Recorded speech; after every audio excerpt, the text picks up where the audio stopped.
Magandang hapon mga kabay. So meron pa kong approve dito 39155, still 345 jigsaw. Ayan mga kabay.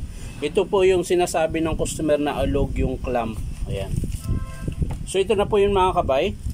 Ito po yung bago. Ayan. Bago po yung clamp pati bushing. Ayan. Bago po. Ito po yung luma mga kabay.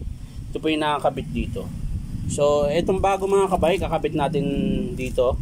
So tara, samahan nyo ako mga kabay. So yun mga kabay, kakabit na po natin ito. Ito mga kabay, madali lang po itong ikabit dahil buo na po siya. Wala ka na pong kakalasin, kundi ito lang, sisikwatin mo lang siya angat, yan. Tapos papasok mo na po ito mga kabay. Yan, ganyan lang po. Tapos papasok mo dito sa butas. Yan. Labit natin konti. Yan. Tapos ito din mga kabay, pinaka-busing niya, yan. Kailangan nasa gitna po itong bakal. Tutulak lang natin, wala sa sintro. Yan.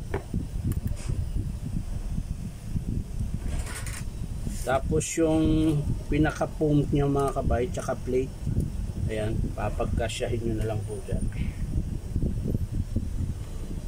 Kailangan po papasok siya sabay. Ayan. Pati yung plate. So yan na mga kabay.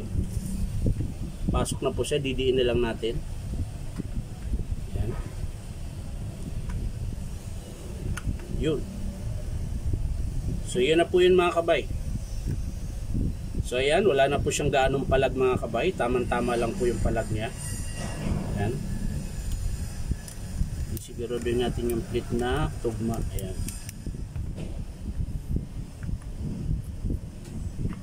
So bago nyo pala isara mga kabay, tatak-tak nyo po. Ayan. Kapag inikot nyo malambot po itong motor, ito yung armature. Pag inikot nyo pong malambot, okay na po yun.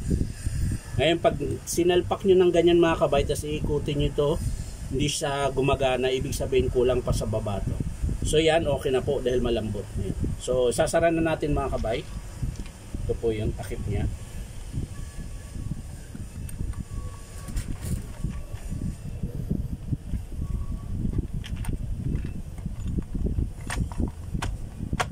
Yun. So yun, pasok na mga kabay.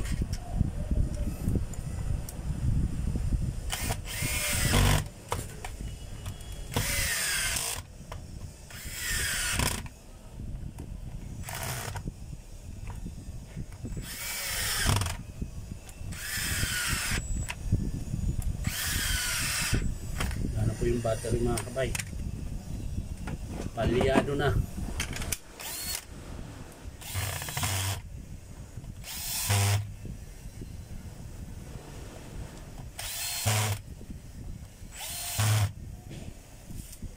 So yan mga kabay, nakabit ko na po.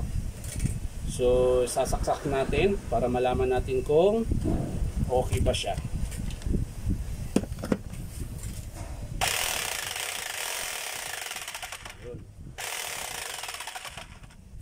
So yan lang po mga kabay.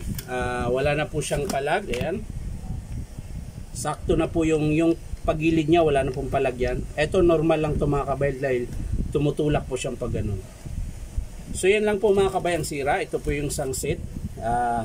Ang tawag po nito shafting SA. Ayan. Kasama na po yung dalawang bushing, taas tsaka baba, tsaka yung clamp holder. Ayan. So yan lang po mga kabay, maraming salamat sa panunood. At syempre pa-like and share na rin po. At syempre subscribe nyo po itong aking YouTube account na Inom Tabay. So maraming salamat mga kabay. Bye bye.